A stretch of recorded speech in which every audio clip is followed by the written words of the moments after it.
नमस्कार, सत Shyamala news channel में आप सभी दर्शकों का स्वागत है। आज हम मगध क्षेत्र के नवादा जिला में बारसलीगंज प्रखंड के मकनपुर गांव निवासी लेखक जो हिंदी मगही में एक कविता और कहानी लिखे हैं, नाम है उनका माननीय राम रतन प्रसाद सिंह रत्नाकर जी। इनसे हम चर्चा करेंगे। इन्होंने हाल में एक पुस्तक लिखे हैं। उस पुस्तक का नाम है ब्रह्मर्षि एक संस्कृति। इसमें इन्होंने ब्रह्मर्षि के कुछ महापुरुषों के बारे में जानकारी दी है।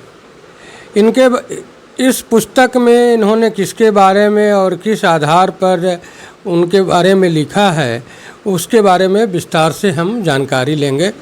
सर, आपका हमारे चैनल में स्वागत है। स्वागत है आपका भी। सर, अभी आपने एक पुस्तक लिखे हैं, प्रकाशित भी हुआ है, ब्रह्मर्षि एक संस्कृति। ब्रह्मर्षि एक संस्कृति है, कैसे, यह हमारे दर्शकों को थोड़ा बताएं। ब्रह्मर्षि एक संस्कृति है और ये संस्कृति के बारे में, संस्कृति कहते किसको हैं, संस्कृति का विकास कैसे होता है, मनुष्य के जो उत्तम कृति है वह संस्कृति का हिस्सा बनता है। और ये जो है संजोने से, पीढ़ी दर पीढ़ी संजोने से ये इसका विकास और विस्तार होता है। ब्रह्मर्षि एक संस्कृति है और ये संस्कृति कृषि संस्कृति है। और कृषक का जो जीवन होता है वह उदारता से भरा हुआ जीवन होता है। वह इस ब्रह्मर्षि संस्कृति जो हमने लिखा है उसी पर लिखा है कि खेत खलिहान का जो काम होता है वो एक आदमी से नहीं हो सकता, बहुत से लोगों के जुड़ने से हो सकता है। तो एक ढंग का लोगों को जोड़ने का ये साधन है। और ये देखा जाता है कि जो ब्रह्मर्षि के गांव हैं उसमें प्रायः सभी जाति के लोगों का निवास होता है और एक साथ वे खेती गृहस्थी का काम देखते हैं। एक संस्कृति है, कृषि संस्कृति है। और इस संस्कृति में ये ब्रह्मर्षि शब्द का उपयोग हमने किया है, जो कि ब्राह्मण शब्द है। तो हम ब्रह्मर्षि क्यों कहते हैं? हम ब्रह्मर्षि इसलिए कहते हैं कि ऋषि मुनियों के हम संतान हैं, ऋषि मुनियों के संतान हैं, इसलिए हम इसको ब्रह्मर्षि कहते हैं। दरअसल इतिहास में हम जाते हैं तो जमदग्नि ऋषि का नाम आता है। जमदग्नि ऋषि भृगु वंश के थे और भृगु वंश उस समय में बहुत ही प्रतापी वंश था। और उसी में जमदग्नि ऋषि का थे वे। और जगदम्बिनी ऋषि जो थे साधना करते थे, तप करते थे, लेकिन वो जजमनका का काम वे नहीं करते थे। किसी राजा का राजगुरु बनना या किसी जजमान का पूजा पाठ कराना, ये सब काम नहीं करते थे। वो कृषि से जुड़े हुए थे। और जो सरस्वती नदी अब विलुप्त हो गई है, उस सरस्वती नदी के किनारे में जमदग्नि ऋषि का, वशिष्ठ मुनि का, कन्नव ऋषि का और कई ऋषि मुनियों का आश्रम वहाँ था। और सब में अलग अलग ढंग की शिक्षा लोग प्राप्त करते थे। तो नदी तो कोई देवी होती नहीं है और उसको हम लोगों ने विद्या की देवी कहा है। विद्या की देवी इसलिए कहा है कि जो ऋषि मुनि थे उस कालखंड के, खासकर के आर्य जाति के, वे सभी लोग वहीं उसी नदी के तट पर अपना अपना आश्रम बना करके और अपना, जैसे वशिष्ठ हिंदू धर्म की व्याख्या कर रहे थे, कन्नव ऋषि और ऋषि लोग, चमन ऋषि हैं, ये लोग कर रहे थे शरीर के रोग बीमारी के बारे में बता रहे थे। और वहीं पर जमदग्नि ऋषि कृषि को लेकर के काम करते थे।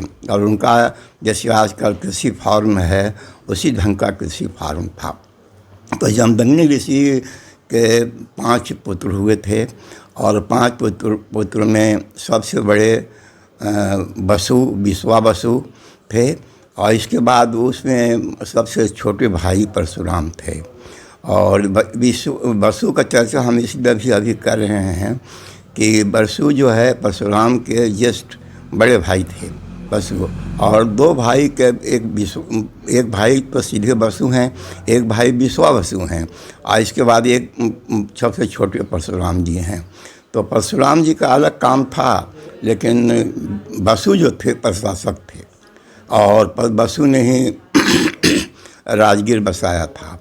तो इसलिए राजगीर के सबसे पहला नाम बसुमती है। बसुमती बसु के बसाने के कारण बसुमती उसका नाम पड़ा था। तो इस ढंग से हम देखते हैं कि जो हम ब्रह्मर्षि की एक परंपरा है वो आगे बढ़ती है, और यही परंपरा है कि मतलब यह है कि भगवान परशुराम ने लोगों को ज्ञान दिया कि हमें शास्त्र और शस्त्र दोनों रखना चाहिए, और ब्रह्मर्षि धर्म को एक नई ऊंचाई उन्होंने दी, एक नई क्रांति पैदा हुई कि ब्रह्मर्षि सिर्फ पूजा पाठ कराने वाले राजा के राजगुरु होने वाले नहीं हैं, बल्कि ब्रह्मर्षि जो हैं वह राजा मौका पड़ने पर राजा भी हो सकते हैं। और इसके बाद में शास्त्र पहले सबसे पहले शास्त्र, उसके बाद शस्त्र, दोनों चीज़ को रखने की जो परंपरा पनपी वही ब्रह्मर्षि परंपरा है। ये दोनों चीज़ को रखने के लिए हम लोगों को परशुराम जी ने समझाया है, सिखाया है। इसलिए हम देखते हैं कि परशुराम जी हमारे ब्रह्मर्षि समाज का प्रथम नायक है। प्रथम नायक अगर हमारे समाज में कोई है जो खुल करके इस बात पर लोगों को लाया तो भगवान परशुराम हैं। और परशुराम का जन्म उस समय हुआ था जब आर्य संस्कृति संक्रमण काल से गुजर रही थी। उस समय ज़मीन का कोई विभाजन भी नहीं हुआ था, और जिसका जो मन होता था जहाँ पर खेती लोग करते थे, कोई उसका सीमा रेखा नहीं थी। लेकिन ये परशुराम जी ने ज़मीन का विभाजन किया। परशुराम जी का सबसे बड़ा काम जो हुआ कि जो भूमि है वो भूमि को वहाँ के सभासद जो लोग मौजूद थे, उसमें ब्रह्मर्षि भी थे, उसमें क्षत्रिय भी थे, उसमें यादव भी थे, उसमें और लोग भी थे, सबको उन्होंने भूमि दिया और कहा कि भगवान सूर्य ने हम लोगों को कहा है कि हम लोगों को खेती करनी चाहिए, खेती करनी चाहिए। ये संदेशा भगवान परशुराम ने दिया। इसलिए हमारी एक लेख हमने लिखा था कि कृषि क्रांति के नायक भगवान परशुराम। भगवान परशुराम सिर्फ भगवान उस रूप में नहीं है, वो नायक हैं। भूमि का विभाजन भी उन्होंने किया और भूमि में कैसे खेती हो उसके बारे में ही बताया। और ख़ास करके जो जमदग्नि ऋषि का जो आश्रम था, उस समय तक 14 अनाज के बारे में जमदग्नि ऋषि को मालूम हुआ था, 14 अनाज के बारे में। और इसके बाद फिर 14 अनाज वन में जो उगते थे अपने आप, उसके बारे में भी जानकारी उनको हुई थी। तो कुल 28 ढंग के अन्न की खेती उस आश्रम में जमदग्नि ऋषि के आश्रम में हो रहा था।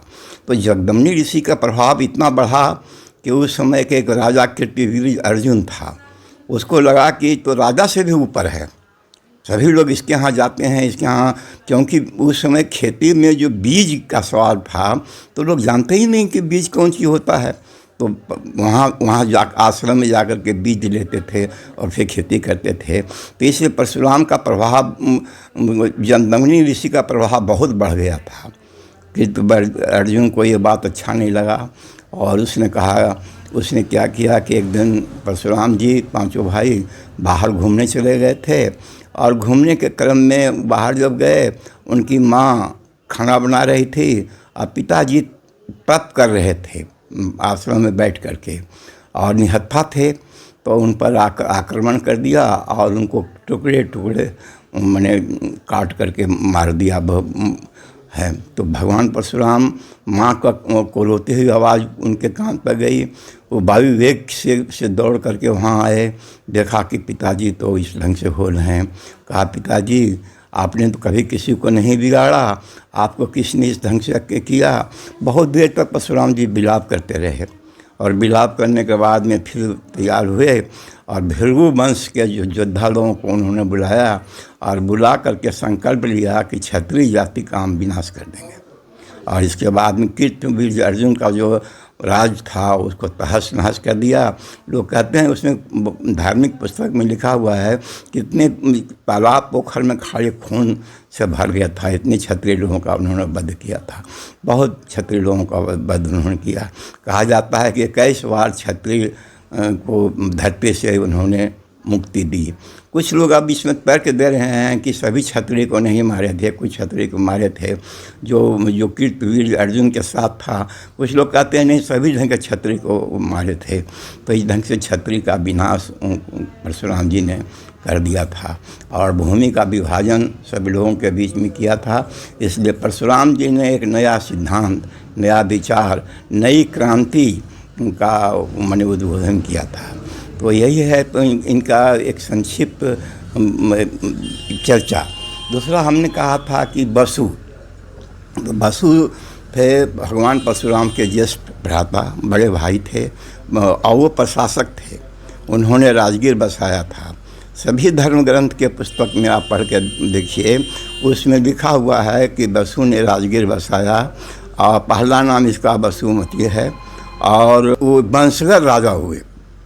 वंशगर राजा हुए, ये दो थ्योरी कि वंशगर राजा हुए।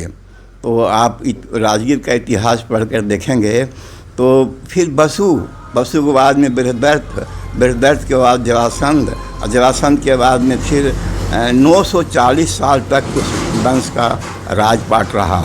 आज गैवीनाथ मंदिर से लेकर भरतपुर तक जरासंध का राजपाट था और संसार का पहला सम्राट होने का गौरव माने इनको था जरासंध को।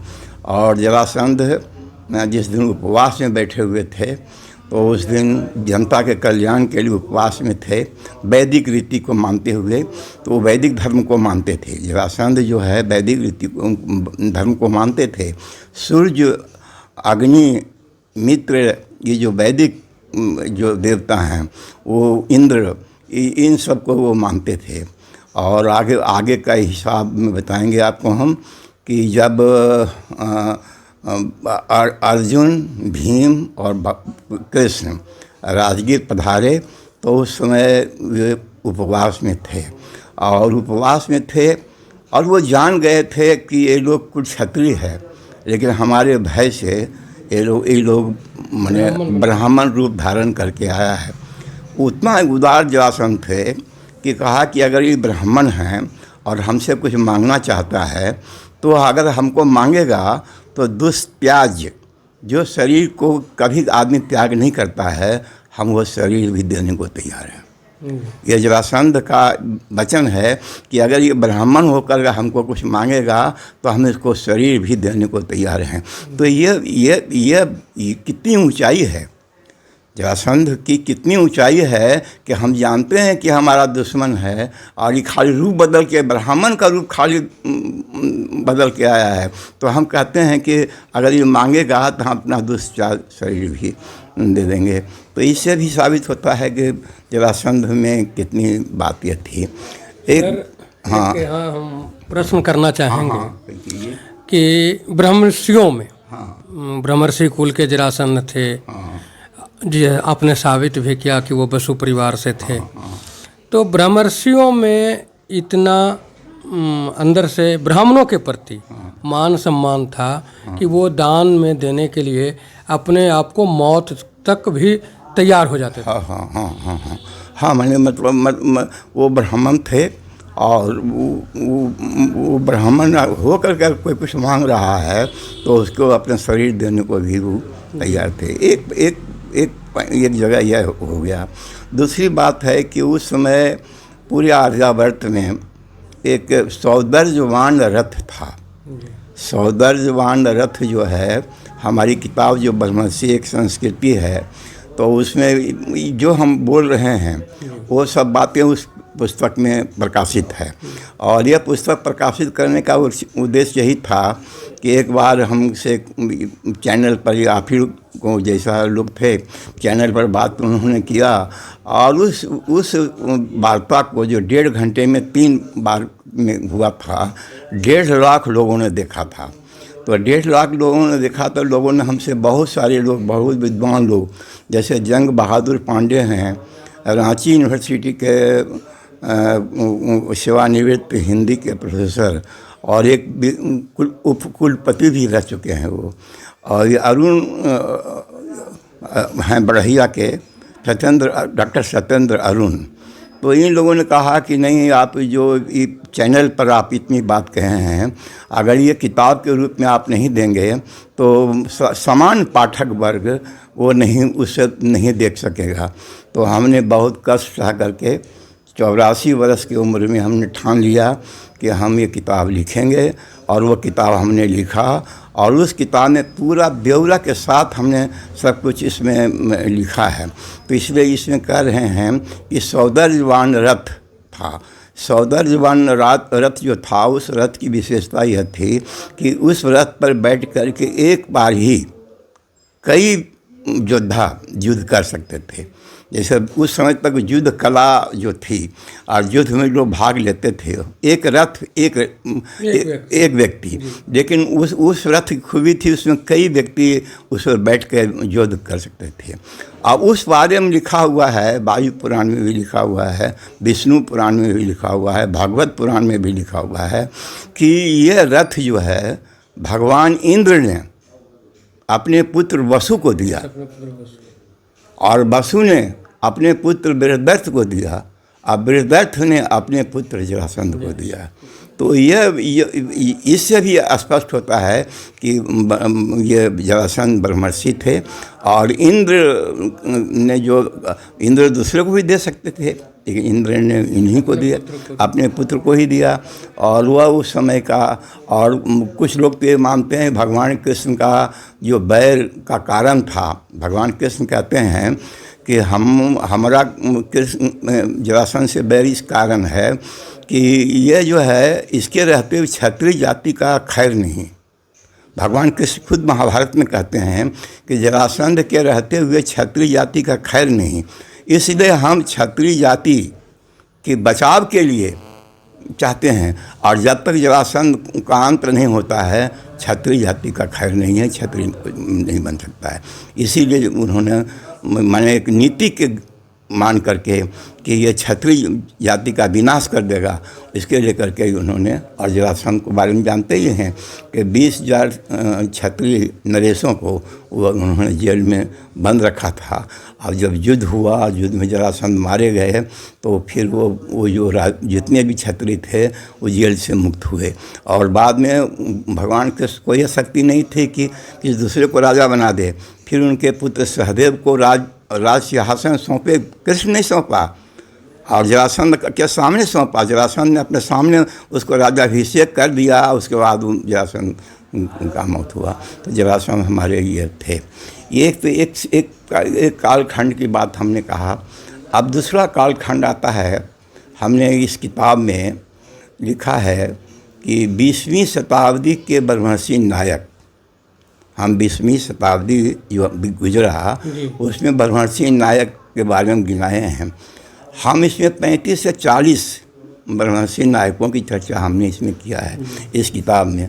तो उसमें तो आप जानते हैं स्वामी सहजानंद तो पहले ही हैं, श्री बाबू भी तो पहले ही हैं, रामवृक्ष वेणीपुरी भी पहले ही हैं, ये राष्ट्रकवि रामधारी सिंह दिनकर को आप जानते ही हैं।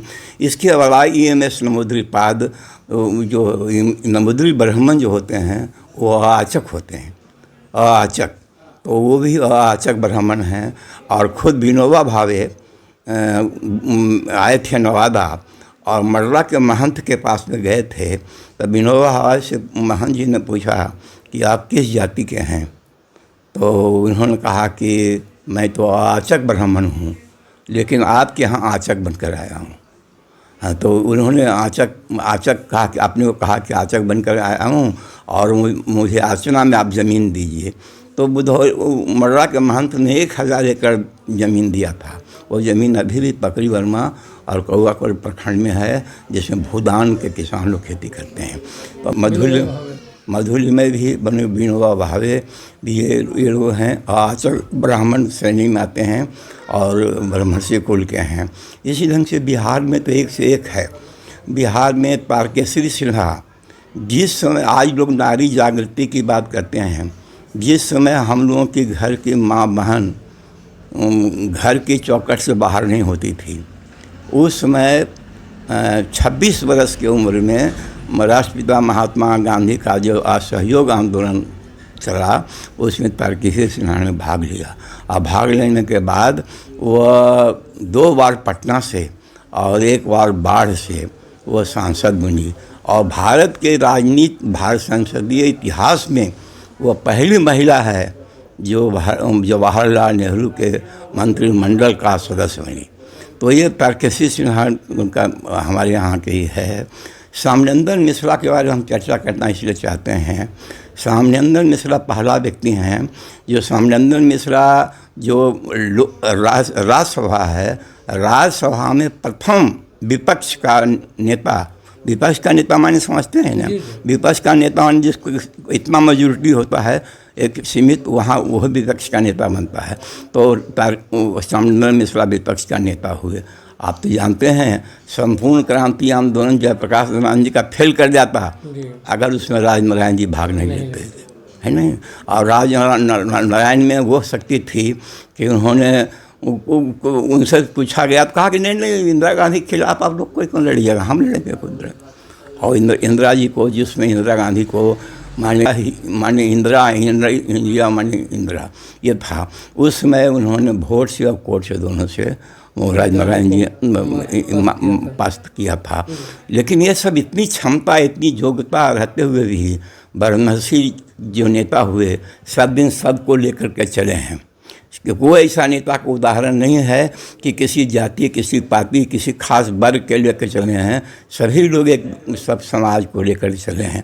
राजनारायण जी सब दिन माने पिछड़े लोगों की भला के लिए राजनीति करते रह गए। उसी ढंग से और कितने लोग हमारे यहाँ हैं, एक से एक विद्वान ऐसे हैं। अब एक से एक संत हमारे यहाँ हैं। हरिनारायण नंदन जी अखिल भारतीय साधु समाज के अध्यक्ष थे। इसके स्वामी विद्यानंद गिरी जी महाराज जो कैलाश मानसरोवर जो पीठ है उसके वो महामंडलेश्वर थे।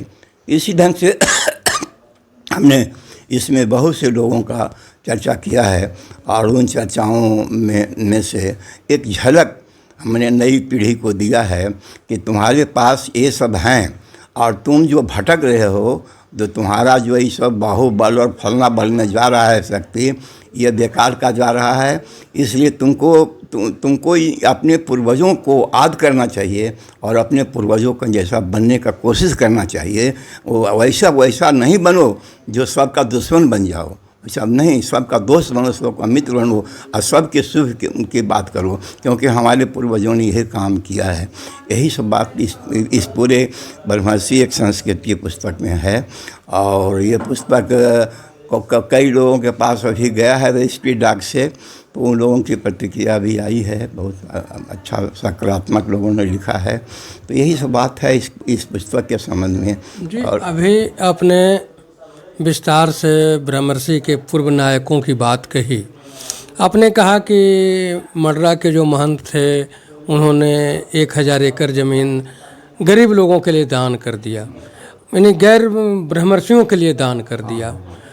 ऐसे कई ब्रह्मर्षि थे, जैसे आपके बुधौली के महंत जी भी ने शायद ज़मीन दान किया था, जो आज मगध विश्वविद्यालय के नाम से जाना जाता है।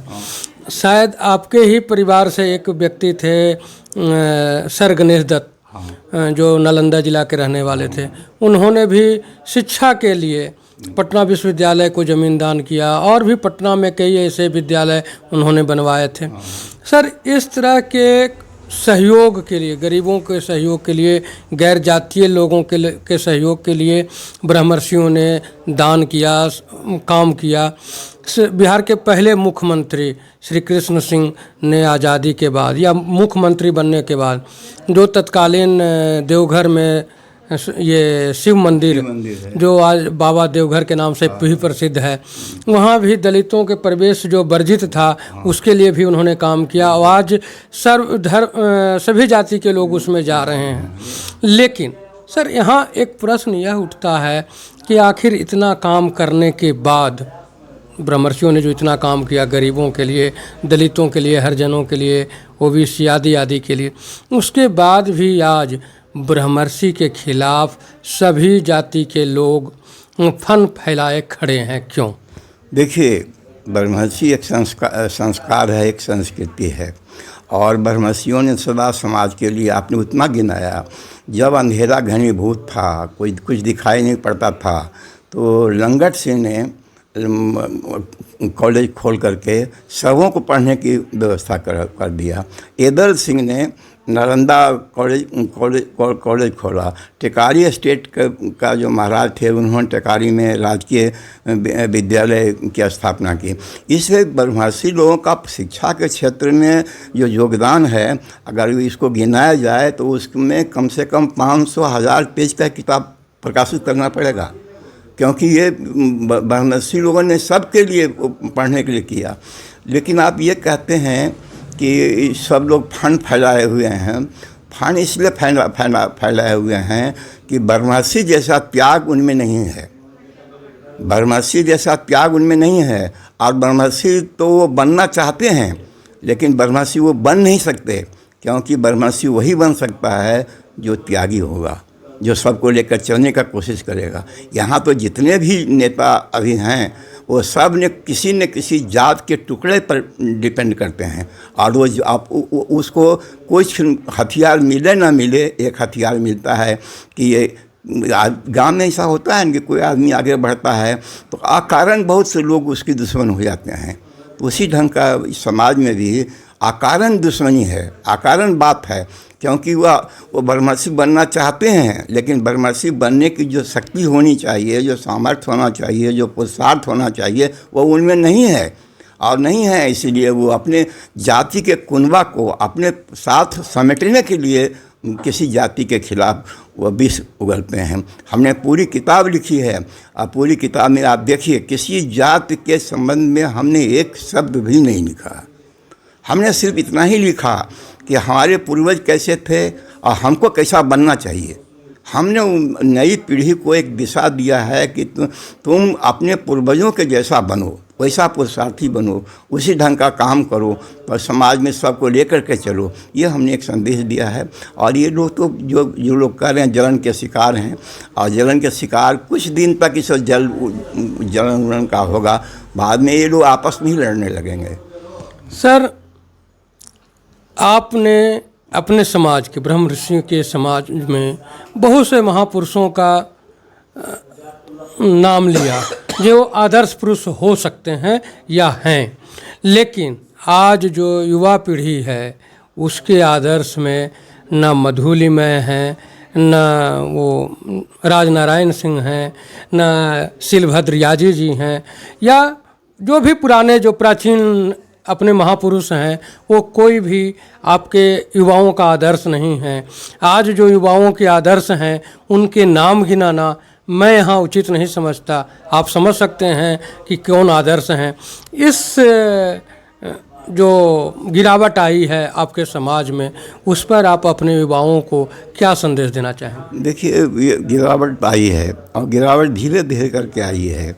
और गिरावट इतना आ गई कि शास्त्र जो है हमसे छूट रहा है, शास्त्र हमसे छूट रहा है। और आप सच्चाई मानिए, शास्त्रों का अध्ययन करने वाले ब्रह्मर्षियों की संख्या बहुत कम है, बहुत कम है। और ये लोग कुछ सिनेमा सर्कस देख करके और जो जलन के लोग हैं उनकी बात सुन करके अपनी क्रिया प्रतिक्रिया के रूप में अपना कुछ करते हैं। हम अपनी पीढ़ी को, अपने बच्चों को यही कहना चाहते हैं, तुमको बनना है तो नारायण जैसा योद्धा बनो, तुमको बनना है तो मधुरिमय जैसा वक्ता बनो, तुमको बनना है तो तारकेश्वरी सिन्हा जैसा काबिल महिला बनो, तुमको अगर बनना है तो बिहार के श्री डॉक्टर श्री कृष्ण सिंह के रास्ते पर, स्वामी सहजानंद सरस्वती के रास्ते पर चलो, और अगर इस पर चलोगे तो तुम्हारा जय होगा, और नहीं तो जो रास्ता चल रहे हो ये तुमको पतन में बहुत ले गया है और पतन में और चले जाओगे।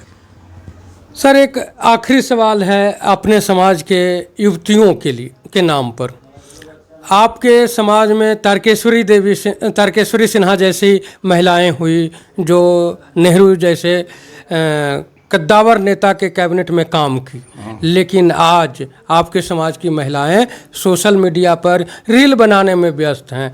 सोशल मीडिया में रील बना रही हैं अपने घरों में, कभी अपने माता से, कभी जो ससुराल में है वो सास से, इस तरह से मतलब उलझे हैं कि अपने अच्छे समय का या अपने अच्छे भविष्य के निर्माण करने में भी विश्वास नहीं रखती। इस पर आप हमारे युवतियों को क्या संदेश देंगे? देखिए, हमारे समाज ने ऐसे ऐसे नारियों का स्थान दिया है।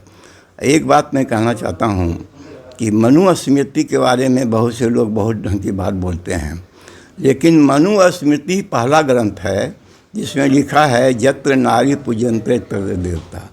जहाँ नारियों की पूजा होती है देवता वहीं निवास करते हैं। और मनुस्मृति को लोगों ने पढ़ा कहाँ है? लोगों ने पढ़ा नहीं है। कुछ लोगों ने मनुस्मृति के खिलाफ बोलना शुरू किया, दूसरा तीसरा बोलना शुरू किया है। मनुस्मृति में न्याय का सिद्धांत दिया गया है। न्याय के सिद्धांत में दिया गया है कि अगर एक गलती ब्राह्मण करता है, किसी को मारा, कुछ किया, तो यह शूद्र करता है तो उसको 5 कोड़ा मारना चाहिए एक गलती पर। दूसरा, अगर पिछड़ा ढंग का लोग करता है तो उसको 10 कोड़ा मारना चाहिए, और अगर ब्राह्मण करता है तो उसको 1000 कोड़ा मारना चाहिए। 1000 कोड़ा मारना चाहिए। ये मनुस्मृति में लिखा हुआ है ब्राह्मण के प्रति कि अगर एक ही गलती के लेकर के ब्राह्मण को 1000 और दलित और इस सब के लिए 5 और पिछड़ा इस ढंग के जो लोग हैं उनको 10 है नहीं। तो मनुस्मृति में यह लिखा हुआ है।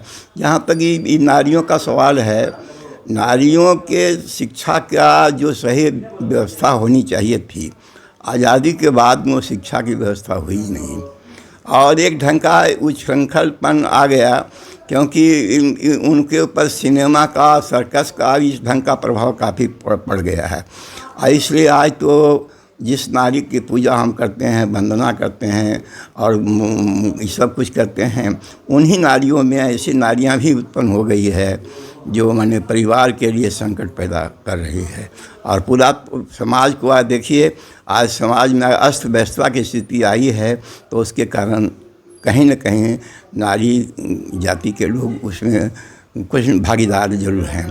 तो इसलिए हम नारियों से आग्रह करना चाहते हैं कि आपका तो सीता के उदाहरण है, आपके यहाँ तो कई विदुषी नारियों का उदाहरण है, और हमारे यहाँ तो मान लीजिए कि बौद्ध काल में एक नारी हुई थी सुजाता, उसका उदाहरण है, और लोगों का उदाहरण है कि इन लोगों ने समाज हित में, परिवार हित में अपने को यह किया है। और जब तक परिवार और समाज के हित के लिए आप नहीं आइएगा आगे सामने, आपकी जो पूजा जो कहते हैं मनुस्मृति में कि जहाँ नारियों की पूजा होती है वहीं देवता निवास करते हैं, तो आपको देवता के रूप में ही रहना चाहिए और आपका आदर होना चाहिए, यह हम कहते हैं।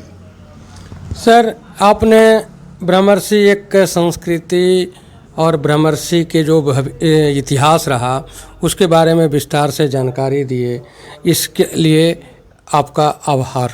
आपका भी आभार है, तपती हुई गर्मी में आप आए और हमसे इतनी देर तक बातचीत किए, तो ये काम भी आपका बड़ा महत्वपूर्ण है, और इसलिए मैं आपको बधाई देता हूँ कि आप सफल होवें और आपका चैनल आगे बढ़े। इन्हीं शब्दों के साथ मैं दर्शकों का अभिनंदन करते हुए मैं अपनी बात को ख़त्म करता हूँ। अभी आप रामरतन प्रसाद सिंह रत्नाकर जी को सुन रहे थे, जिन्होंने एक ब्रह्मर्षि एक संस्कृति पुस्तक के लेखक हैं और वारसलीगंज मकनपुर के रहने वाले हैं। इन्होंने बताया कि कैसे भविष्य ये भूतकाल में इनके समाज के लोग गरीबों के लिए, दलितों के लिए, पिछड़ों के लिए अपना निजी संपत्ति का दान किया। किस तरह से लोग संतों के साथ जुड़े रहे हैं, यह समाज से एक संस्कृति है, उस पर इन्होंने विस्तार से जानकारी दिया। आप सभी दर्शकों से आग्रह है कि आप इसे ज़रूर देखें, समझें और इस संस्कृति के बारे में जिसे दूसरे जाति के लोग नहीं समझ पाए हैं उन्हें भी समझाने का प्रयास करें, उन्हें बताने का प्रयास करें। और ब्रह्मर्षि परिवार के युवाओं से खासकर युवाओं और युवतियों से खासकर आग्रह है कि आप अपने पुरोधाओं का जो संस्कार रहा है उससे संस्कारित हों, लाभान्वित हों। धन्यवाद।